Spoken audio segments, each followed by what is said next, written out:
구약 성경 잠언 14장 20절부터 35절까지입니다. 가난한 자는 이웃에게도 미움을 받게 되나 부요한 자는 친구가 많으니라. 이웃을 업신여기는 자는 죄를 범하는 자요 빈곤한 자를 불쌍히 여기는 자는 복이 있는 자니라. 악을 도모하는 자는 잘못 가는 것이 아니냐. 선을 도모하는 자에게는 인자와 진리가 있으리라. 모든 수고에는 이익이 있어도 입술의 말은 궁핍을 이룰 뿐이라. 지혜로운 자의 재물은 그의 면류관이요 미련한 자의 소유는 다만 미련한 것이니라. 진실한 증인은 사람의 생명을 구원하여도 거짓말을 뱉는 사람은 속이느니라. 여호와를 경외하는 자에게는 견고한 의뢰가 있나니 그 자녀들에게 피난처가 있으리라. 여호와를 경외하는 것은 생명의 셈이니 사망의 그물에서 벗어나게 하느니라. 백성이 많은 것은 왕의 영광이요 백성이 적은 것은 주권자의 패망이니라. 노하기를 더디하는 자는 크게 명철하여도 마음이 조급한 자는 어리석음을 나타내느니라. 평온한 마음은 육신의 생명이나 시기는 뼈를 썩게 하느니라. 가난한 사람을 학대하는 자는 그를 지으신 이를 멸시하는 자요 궁핍한 사람을 불쌍히 여기는 자는 주를 공경하는 자니라. 악인은 그의 환난에 엎드려져도 의인은 그의 죽음에도 소망이 있느니라. 지혜는 명철한 자의 마음에 머물거니와 미련한 자의 속에 있는 것은 나타나느니라. 공의는 나라를 영화롭게 하고 죄는 백성을 욕되게 하느니라. 슬기롭게 행하는 신하는 왕에게 은총을 입고 욕을 끼치는 신하는 그의 진노를 당하느니라. 아멘. 네, 오늘은 그 가난에 대한 잠언을 살펴보도록 하겠습니다. 가난이 죄일까요? 당연히 아닙니다. 21절부터 한번 보시면 이웃을 업신여기는 자는 죄를 범하는 자요 빈곤한 자를 불쌍히 여기는 자는 복이 있는 자니라. 자, 21절에 나오는 그 이웃은 빈곤한 자, 가난한 사람을 뜻합니다. 그냥 옆에 사는 사람으로서의 이웃이 아니고 그 21절 안에 있는 내용을 이렇게 잘 보시면 그 이웃은 빈곤한 자다 하는 걸 알게 됩니다. 예, 우리 주변에 가난한 사람, 가난한 가게, 가난한 공동체, 가난한 교회, 가난한 나라 등등 이런 것들을 적용해 볼 수도 있겠습니다. 자, 물질이 없는 사람도 있지만 지식이나 영적으로 빈곤한 사람도 있습니다. 그 예전에 유럽이나 북미 선교하러 가던 분들이 있었습니다. 그러면 이제 교인들 중 몇몇 분들이 거기는 잘 사는 나라인데 그건 선교한다고 왜 가냐? 이렇게 이제 질문하면 이분들이 이제 선교하러 가는 분들이 이렇게 답을 하곤 했어요. 유럽이 북미 쪽이 잘 살기는 해도 영적으로 가난합니다. 그 나라 기독교 역사는 유럽 같은 경우에는 수천 년이죠. 거의 우리 얼마나 오래됐어요. 보통 최소한 1000년은 넘는다. 우리 이제 이렇게 이야기하기도 하고 우리 개신교만 따져도 우리 그 그리스도교 기독교만 따져도 이미 수백 년 이렇게 역사를 가지고 있습니다. 그러나 역사는 오래되었지만 영적으로 문제가 많습니다. 또 몇 주간 내가 진짜 선교여행 가보니까 유럽 교회가 북미주 교회가 영적으로 가난합디다. 아예 죽었습디다. 큰 예배당에 노인 몇 명이나 앉아 있던데요. 그래서 이제 한국 교회가 유럽을 북미를 선교해야 됩니다. 이렇게 이제 야심차게 대답하곤 했습니다. 가난한 사람을 모른 채 하지 않고 돕겠다, 불쌍히 여기겠다라고 하는 것은 좋은 일입니다. 하지만 선교의 동기가 지금처럼 멸시나 혹은 무시나 깔보는 거나 내려보는 것이 되면 안 되겠습니다. 가난이 죄는 아닙니다. 뭐 남보다 공부 못한 것이 멸시받을 일은 결코 아닙니다. 뭐 물질적이든 뭐든 남들보다 못하다고 가지지 못했다고 혹 가진 사람들이 내려다볼 일은 아닙니다. 나는 위에 있다 이거예요. 뭐 물질이든 뭐 영적이든 정서적이든 정신적이든 나는 위에 있다. 갑질한다. 뭐 아래로 내려다보는 일, 이거는 죄다라고 오늘 성경에 말씀하고 있습니다.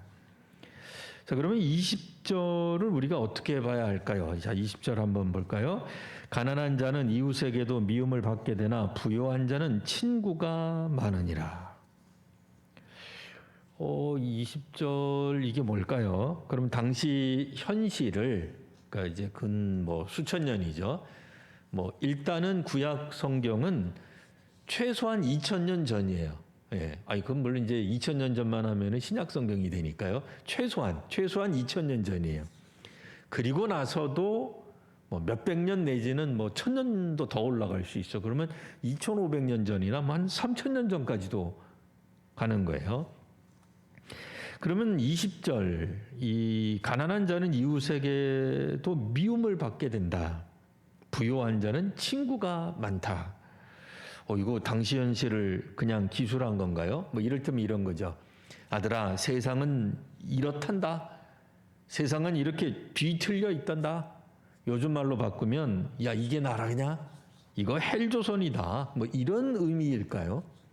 그래서 당시 젊은이들에게 가난한 사람들을 이렇게 업신여기는 세상은 뒤틀린 세상이다. 이거를 이야기하려고 했을까요? 잠언 19장 4절, 오늘 본문은 아닙니다만 제가 한번 읽어드리겠습니다. 19장 4절, 재물은 많은 친구를 더하게 하나 가난한 즉 친구가 끊어지느니라. 여러분 또 깜짝 놀랄 수 있어요. 이거 성경 잘못된 것 아닌가? 아니 조금 전에 목사님 분명히 21절 이웃을 업신여기는 자는 죄를 범하는 자요 라고 말씀해놓고 19장 4절에 정말 그런 말이 있단 말입니다. 잠언에 있습니다. 재물은 많은 친구를 더하게 하나 가난한 즉 친구가 끊어지느니라. 이것도 당시 세상을 비틀어서 말한 걸까요? 풍자적으로 말한 걸까요? 19장 6, 7절에 이런 말씀이 나옵니다. 너그러운 사람에게는 은혜를 구하는 자가 많고 선물 주기를 좋아하는 자에게는 사람마다 친구가 되느니라. 이거 뇌물 얘기하는 거 아닙니다. 너그럽고 선물 주기를 좋아하는 사람은 풍성한 사람, 부자예요. 그러니까 돈이 많아서 부자라는 뜻이 아니라 다른 사람에게 나누어 줄 줄 아는 마음이 부자인 사람은 친구도 많고 사람들이 따른다 그 얘기예요. 그런데 가난한 자는 그의 형제들에게도 미움을 받거든 하물며 친구야 그를 멀리하지 아니하겠느냐 따라가며 말하려 할지라도 그들이 없어졌으리라. 가난한 사람들은 형제라고 하는 것은 친형제를 말하는 게 아니라 이건 친척을 뜻하는 거예요. 구약 성경에 형제가 나오면 그래서 문맥을 잘 보셔야 돼요. 이게 내 친형제, 형아우를 말하는 건지 아니면 친척 이렇게 좀 넓은 의미에서 말하는 심지어는 형제라고 하는 것이 이스라엘 동포를 뜻할 수도 있습니다. 여하튼 가난한 자는 그의 형제들에게도 미움을 받거든 하물며 친구야. 그러니까 친척도 멀리 하는데 친구 사귀겠느냐? 아니 있다 하더라도 우리가 이제 부르는 거야 이제 가난한 사람이 야 친구야 같이 가자 해도 그 사람들이 갑자기 사라진다. 이 어찌된 일인지 20절하고 21절하고 분위기가 달라요. 20절은 가난함을 뭔가 느끼셨겠습니다만 부정적으로 묘사하고 있어요. 다시 한번 가난하다고 하는 것을 굉장히 폄하하는 게 아니고 가난이라고 하는 주제어를 부정적인 의미로 사용하고 있어요. 한 번 더 읽어보겠습니다. 20절. 가난한 자는 이웃에게도 미움을 받게 된다. 그런 뜻이잖아요. 부유한 자는 친구가 많다. 이 말은 뭐예요? 사랑을 많이 받게 된다. 그 얘기입니다. 자, 그러면 20절에서 가난이 뭔지를 알아야 되겠죠. 분명히 21절하고는 사뭇 분위기가 다릅니다. 23절 오늘 본문 우리가 읽고 있던 23절 모든 수고에는 이익이 있어도 입술의 말은 궁핍을 이룰 뿐이니라. 여기서 이제 20절에서 말하던 가난의 원인, 가난을 왜 이렇게 말을 했는지, 왜 이렇게 박하게 설명했는지 23절을 통해서 우리가 힌트를 얻을 수 있습니다. 23절 입술의 말은 궁핍을 가난해질 것이다. 그 얘기 뭐예요? 모든 수고에는 이익이 있어요. 그러니까 애써 수고하면 땀 흘려 일하면 이익이 생깁니다. 부자가 됩니다. 그런데 어떤 사람들은 입만 놀리는 사람이 있어요. 그러니까 손 하나 까딱 안 하고 말만 한다 그 얘기예요. 뭐 아파서 그러는 게 아니에요, 이분이. 그러니까 일할 수 있는데 일하지 않고 말만 하는 거예요. 자, 입만 놀리면 가난해진다. 자, 그러니 이런 가난은 사람들이 미워한다 그 얘기예요. 이렇게 가난하면 안 된다 그 얘기예요. 자, 노동은 하지 않고 말만 주구장창 늘어놓는 사람. 그러니까 여기서는 실천이 따르지 않는 사람, 행동하지 않는 사람은 가난하게 된다라는 얘기입니다. 그러니 20절에서 말했던 23절 같이 포함해서요. 가난은 일하지 않은 것에 대한 결과라고 말할 수 있습니다. 육체 노동이든 정신 노동이든 감정 노동이든 수고해야 소득이 생기는 겁니다. 일하지 않고, 여기는 일할 수 없는 무슨 사회학, 사회 구조를 말하는 게 아니에요. 일하지 않고 나태해지면 궁핍을 이룹니다. 그러니 24절에 보면 지혜로운 자의 재물은 그의 면류관이요. 자, 재물이 면류관이다. 이런 말이 나오죠. 미련한 자의 소유는 다만 미련한 것이니라. 자, 지혜로운 자와 미련한 자가 대조되고 있습니다. 지혜로운 자는 재물을 가지고 있고 미련한 자도 재물이 있어요. 소유가 있어요. 소유가 있어요. 그러나 오늘 이 잠언의 이 분위기상 미련한 자의 소유는 뭐예요? 가난이에요. 궁핍을 가지고 있는 거예요. 어리석게 살다가 보니 그의 소유는 지혜로운 자와 다르게 재물을 갖고 있죠. 여기선 소득, 이익을 갖지 못하고 있고 나태함, 궁핍, 가난을 가지고 있다라는 얘기예요. 그래서 지혜로운 자의 지혜, 우리는 어떤 지혜인지를 압니다. 소위 말하는 세상 살아가는데 머리를 굴리는 그런 지혜가 아니잖아요. 성경에서 말하는, 잠언에서 말하는 지혜는 하나님을 경외하는 것입니다. 하나님을 경외하는 사람은 지혜를 가지고 있고 지혜로운 사람은 어떻다는 거예요? 열심히 일한다는 거예요. 그래서 재물을 가지고 또 풍요롭게 살게 되고 그런 것이 그에게는 면류관이 됩니다. 사회적 지위도 되고 영향력도 갖는 사람이 되게 만든다 그 얘기예요. 사람들 가운데서 인기도 얻고 사람들이 주변에 붙는다 그 얘기예요. 그러나 미련한 자는 어떻다는 거예요? 미련함만 자랑할 뿐입니다. 그 얘기입니다. 자, 이 말씀이 그럼 뭐 모든 지혜자는 지혜로운 사람은 다 부자가 되고 어리석으면 다 가난해지는 거예요. 그런 건 아니죠. 그런 건 아닙니다. 악인이 다스리는 시대에는 악인이 부자가 되겠죠. 뭐 일제가 다스리는 시대에 부자가 되는 조선 사람은 친일파겠죠, 당연히. 뭐 공산주의 사회에서 부자가 되는 사람은 당연히 공산당원이겠죠. 근데 그걸 말하는 게 아니라 여기서는 일반적인 사회, 뭐 보편적인 뭐 그런 사회를 그냥 이거는 염두에 두고 들으시면 되겠습니다. 일반적인 사회에서는 악인이 다스리지 않는 뭐 그런 사회에서는 지혜와 재물과 면류관이 연관되어 있다. 그리고 미련한 자의 소유는 어리석음과 궁핍이다라는 말입니다.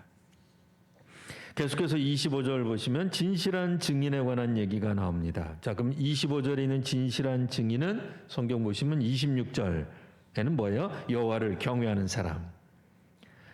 그 사람이 바로 진실한 증인이 되겠죠. 자, 진실한 증인의 특징이 뭐예요? 사람의 생명을 구하는다. 그 25절에 나와 있습니다. 자, 그러니 지혜로운 사람, 여호와를 경외하는 사람, 또 진실한 증인은 말을 해도 생명을 건지는 거예요. 그 생명에 있어서 부자가 되는 거예요. 사람을 살리는 생명을 얻는, 뭐 생명을 얻는다고 해서 우리가 창조해내는 그런 얘기는 아니고요. 다른 사람의 생명을 구원하는, 문자 그대로 이것도 부요한, 이득이 생기는, 부자가 되는 그런 개념이에요. 반대로 거짓말을 뱉는 사람이 있습니다. 25절, 거짓말을 뱉는 사람은 속이느니라. 그 당장 눈앞에 뭐 어떤 걸 이야기하려는지는 몰라도 결국은 뭐야? 사람의 생명을 구하지 못한다. 거짓말만 떠들어댄다. 말은 그럴듯하게 하지만 살리는 생명은 없다. 그 얘기예요. 그러니까 정말 생명 중심으로 나아가는 사람들은 누구냐? 진실한 증인, 입을, 그러니까 그 사람들은 입을 벌려도 말을 해도, 그러니까 아까는 그랬죠. 어떤 사람은 일하지도 않고 말만 한다. 그러면 뭐 진실한 사람은 말은 안 합니까? 진실한 사람도 말하죠. 근데 진실한 사람이 입을 열어서 말을 하게 될 때에 어떤 일이 벌어진다고요? 사람의 생명을 살리는 일들을 한다. 그 얘기입니다. 이 25절을 이제 다른 성경에서는 어떻게 번역을 했냐면, 진실한 증인은 사람 목숨을 건지지만 사기꾼은 거짓말만 떠버린다. 이렇게 이제 번역을 했습니다. 자, 계속해서 28절 보겠습니다. 백성이 많은 것은 왕의 영광이요 백성이 적은 것은 주권자의 패망이니라. 자, 오늘날에는 세계, 한국도 마찬가지예요. 우리나라도 인구 문제, 특별히 인구 감소가 큰 문제입니다. 물론 뭐 어떤 학자들은 지금 너무 많다, 60억, 70억 너무 많다, 좀 줄어도 된다, 그렇게 이야기하는 분이 있어요. 뭐 그것도 어느 정도 일리는 있습니다. 근데 다만 우리나라 예를 또 한번 들어볼게요. 언젠가 우리가 둘만 낳아 잘 기르자 그랬어요. 이거 아는 분들은 벌써 나이가 나옵니다. 그러다가 하나만 낳자. 근데 지금은 출산 장려금까지 줍니다. 우리나라 출산율이, 그러니까 여성 한 분이 평생 낳을 것으로 예상되는 이제 출생수죠. 출생아 수. 이 출산율이 1965년에는 5.6명이었습니다. 5명 내지 6명 낳았다 그 얘기예요. 근데 지금은 0.84명입니다. 이 통계 좋아하는 분들이 잘 말하는 이 OECD 회원국 37개국인데요. 평균이 1.63명이에요. 우리는 0.84명. 놀랍게도 우리나라가 세계 최저입니다. 이 어느 정도 사실은 백성이 있어야 됩니다. 그래야 나라가 유지가 됩니다. 국민이 없으면, 물론 너무 과도하게 많으면 문제입니다. 예전에 우리나라 그 정부가 생각했던 둘만 낳아 뭐 잘 기르자, 그게 나쁜 건 아니었어요. 그러나 지금은 시대가 또 다른 관점에서 인구 감소가 위기인 거예요. 그때는 인구 폭발이 문제였는데 지금은 인구 감소가 또 문제예요. 점점 줄어들게 되다 보면 언젠가는 나라가 유지되기 어려운 시대가 올 수도 있다. 그 얘기입니다. 자, 우리나라 이제 꼭 다는 아닙니다만 뭐 드라마에서 부자는 악인처럼 그려지고 있습니다. 근데 나라도 부강한 나라가 있고 빈약한 나라가 있겠죠. 1990년대만 하더라도 우리나라 한국 사람들이 미국 유학 가면 미국 대학에서 각종 혜택, 장학금을 주었습니다. 90년대만 하더라도요.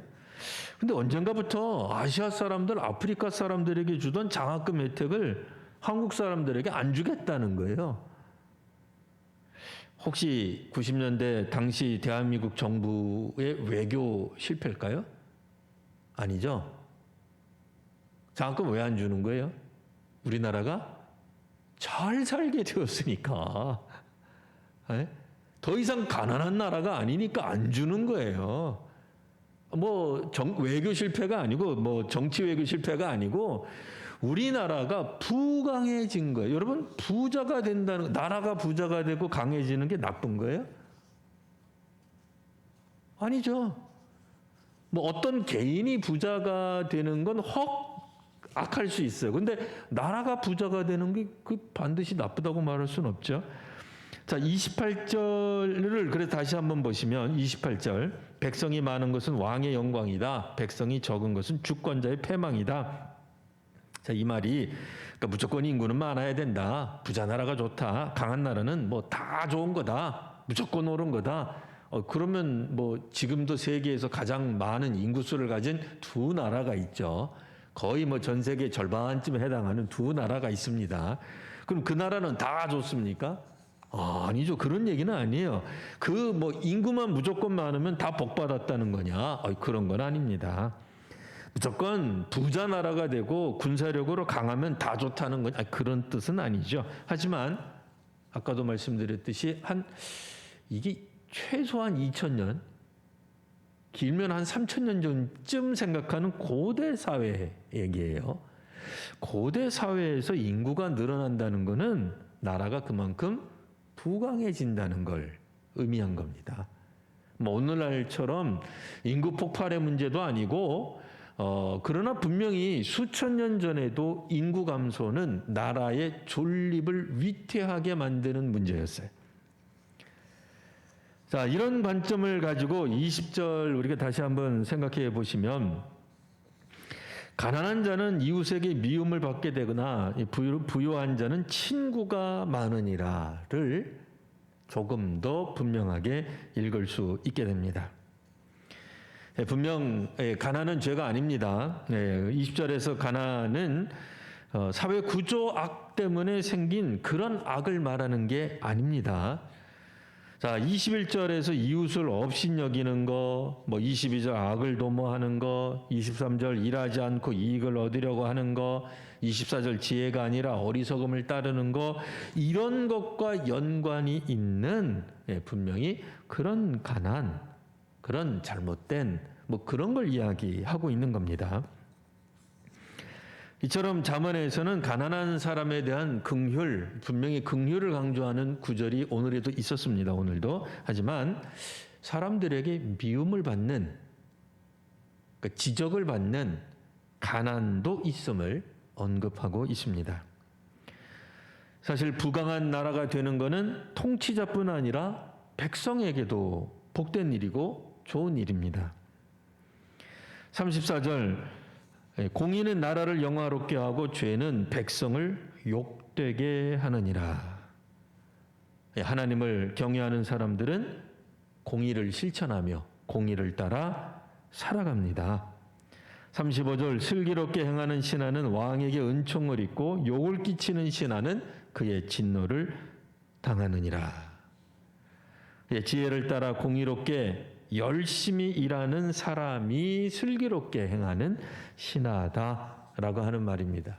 지혜를 따라 또 공의롭게 열심히 일하는 신하, 또 그렇게 일하는 통치자, 또 그렇게 일하는 백성, 그 나라가 개인도 부강해지고 사회도 튼튼해지고 나라도 강해지지 않겠어요? 그런 의미에서 통치자에서 오늘 이 잠언은 통치자에서 일반 백성에 이르기까지 혹은 뭐 오늘 우리식으로 표현하면 현대식으로 표현하면 시민에서 공직자에 이르기까지 복을 받은 사람들, 하나님을 경외하는 사람들은 어제보다 분명 오늘도 부유해지는 그런 사회를 혹은 나라를 혹은 뭐 개인 경제를 이끌어 간다, 창출해낸다, 그것을 그 결과로 얻게 될 것이다 라는 말입니다. 물론 뭐 이 시대가 우리가 생각하는 것처럼 하나님 믿고 경건하다고 해서 다 부자가 되는 거 그거 아니라는 거 다 잘 알고 있습니다. 그러나 기본적으로 여기서는 꼭 부요함이 재물의 부요뿐 아니라 다양한 형태의 부를 말하고 있습니다. 뭐 물질적인 것도 부요해지지만 뭐 정신적인 거, 뭐 혹은 영적인 것들, 혹은 뭐 지식적인 것들, 뭐 마음의 풍요로움 등등 여러 가지들을 포함해서 분명히 부요해지는 축복이 있음을 말하고 있습니다. 가난은 결코 죄는 아닙니다. 그렇다고 해서 가난 예차는 좀 곤란합니다. 오늘 본문에서는 특별히 성경에서 주시하고 좀 이런 것들은 조심해야 된다. 잘못된 방향으로 얼마든지 가난해질 수 있다라고 하는 점을 우리에게 경고하고 있습니다. 지혜를 따라 우리 개인이 또 이 사회가 또 우리나라가 정말 하나님이 기뻐하시는 공의를 실천함으로 하나님 나라의 뜻을 하나님의 뜻에 순종하며 살아가기 때문에 부강해지는 개인들 또 사회들 또 이민족 국가가 되기를 바랍니다. 기도하겠습니다. 아버지 하나님, 오늘 저희들에게 하나님의 말씀을 더하여 주시어서 하나님을 경외하며 살아갈 수 있는 개인들과 사회와 또 이 나라가 되게 하여 주옵소서.